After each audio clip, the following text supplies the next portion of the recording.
Right guys, just got out of the barber's, get my hair cut, as you can probably see. Also got back from Tesco and bought some food for my refeed day, because today's my refeed day. I'm not going to do a full day of eating for this one. I'm literally just going to show you a couple of things that I picked up.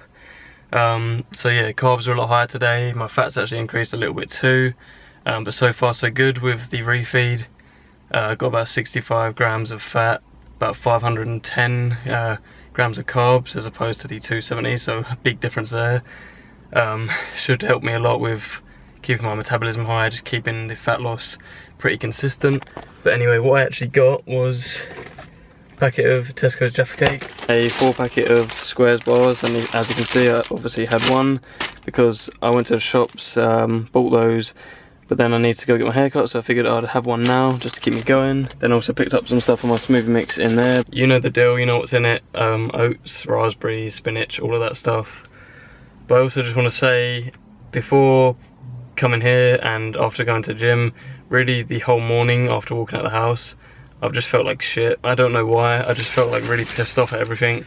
Workout just didn't feel that great. My knee started to hurt for some reason when I was doing leg press. By the end of it, didn't hurt anymore. Managed to get past it and work on my mobility a little bit, stretch it out on that. But yeah, I was just having a bad day kind of. I was getting through it all. Managed to go do what I wanted at Tesco, managed to go do what I wanted in the gym, but I still felt pretty crap to be honest. And I don't know if it's because of prep or just one of those days, I don't really know to be honest with you. But yeah, was sitting in the barber's chair and the guy cut my hair just started talking to me about training. He asked me if I'd just come from the gym. I'm not sure how I knew, maybe I looked sweaty, maybe my hair looked sweaty. Anyway, I felt like complete shit, but then he started talking to me, got talking about training. Whenever I talk to anyone about training, I love it because it is something that I love, it's something that I'm passionate about, so I can just talk about it for ages. And yeah, I've never really talked to the guy that much, and just the fact that out of nowhere he started talking to me about that, and we really just started going back and forth, like exchanging, you know, nutrition ideas, what he does with his training, what he does with his nutrition and that.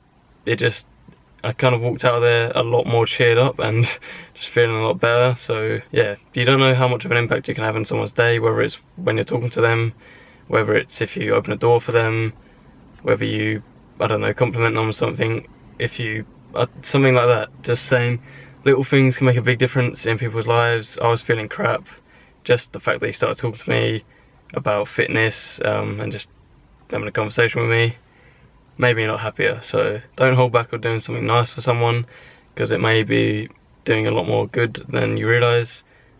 Right guys, so we're currently about 7 weeks out from competition day, as you can see there.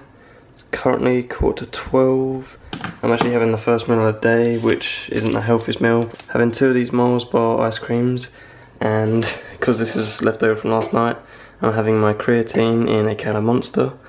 So because mine's flavourless, I can literally just get 1 scoop and just put it in whatever drink I want. So usually between Monday and Friday when I'm at work, I'll have my smoothie in the morning, which will have my usually about 5 or 6 grams of creatine in that. Today I'm just going to do a keep scoop. I'm going to put in my Monster. I've actually started putting an alarm on my phone as well, because a lot of the time on weekends and just days when I'm not at work, I don't know if you can hear that, I think Bella's trying to get in the room. Hello? Yeah, I'll put an alarm on my phone for 11 AM just so that it's like I'm going to be awake by that time, even if I have like a massive lie-in. Just to remind myself to have creatine, because you need to be taking stuff consistently for it to actually, you know, reap the full benefits. So yeah, so far since taking it, I've had like 2 days where I haven't taken it, so I think that's pretty good. But now that I've got this alarm, I should be able to stay even more on track with taking that. So I'm going to take some of that, have more than just this ice cream as a pre-workout meal, and then off to the gym to train some of the legs. Going to be a heavy hamstring day because my quads still ache from the other day. Only had 2 rest days between training legs before, so they're still very tired, but hamstrings are going to get hit hard today, so I'll see you guys in the gym. Right guys, welcome back to another workout commentary. As you can tell, I'm doing another box commentary, so as if you don't see enough of my face throughout these vlogs, you're going to have to sit and look at my mug again during the workout. So anyway, started legs off today with a squat. So I've done the past few leg workouts, I haven't actually touched squats in a while. Haven't actually told you guys much about it, definitely haven't shown you any footage of squats, because I've just been getting back into them. I feel like I always say that, and because my lower back being the problem, I don't usually stay consistent with them. So going back into doing them, I was really worried that my strength was going to be bad, my form was going to be bad, everything was going to be bad, but stuck to my usual kind of warming up routine. Made sure I was stretching out my back in addition to my legs, doing several stretches for my quads, my hamstrings, my glutes, even my calves, just to make sure that everything was nice and warmed up.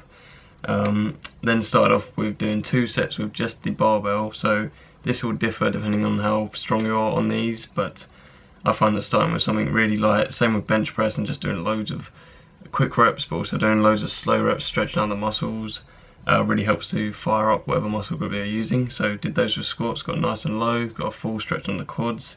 If you really want to grow your legs as best you can, getting arse to grass is the best way to do that. So basically going to the hole is what it's known as, so moving your hips downward towards the floor and basically sitting between your own 2 feet that are on the floor and getting as far down as you can before it gets to the point where you're not using your muscles anymore and you're pretty much sitting down. But yeah, squats were okay, and considering I don't really do them that often and it's been so inconsistent with my injury and that, my strength's basically where it was before all of that happened. So as far as strength loss during this cut, things haven't been too bad. Even with bench press and that, I'm sticking with the same kind of weight. So strength loss hasn't been much of a problem for me so far, and I'm hoping that also means that muscle loss hasn't occurred too much. I mean, I'm sure that it has, because it's just bound to when you're in a deficit, but hopefully not too much, because that's why I've been trying to take it slow and steady, keep as much muscle as possible. So I said before I went into this workout that this was going to be quite a hamstring dominant workout. So after that, went straight onto a unilateral hamstring isolation. Did the standing up hamstring curls, so keeping one leg off the floor on a pad, completely isolating one leg and curling it up just like you would with a bicep. So focusing on driving your heels up towards your glutes, so your butt cheek essentially. Also leaning over as well onto the pad. If your machine has a similar kind of pad and handles, you will actually feel a slightly better stretch on hamstrings. After that, went on to a leg press, which is what I'd usually do with my leg workouts, but because it was quite a hamstring dominant day, I actually kept my feet higher up. Also separated them a little bit, but that wasn't so much involving more hamstring than quads, it was just more the fact that I was going higher up. So a lot different to doing a curl when it comes to hamstring work, because you're not curling the leg press up, you're still extending at the knee joint.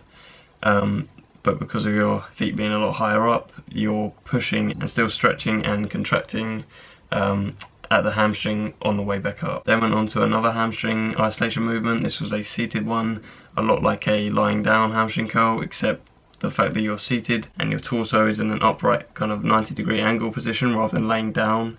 It's not going to emphasize this stretch so much, but definitely with the contraction. So these are perfect for if you want to try some pause contraction reps, so holding for a few seconds at the very top.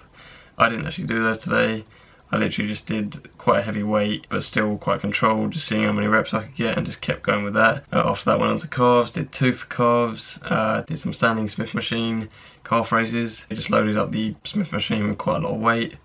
Obviously didn't get as much of a range of motion as I would with, say, a calf machine or something similar to that, like you're seeing in this next clip. But basically what we're doing here is overloading the calves with a heavier weight, going for lower reps of about 8 to 10, and then going on to a much lower weight, much more isolated, controlled reps, again with another extension, but just in a much more slow, controlled tempo. So getting the best of both worlds with each of those exercises.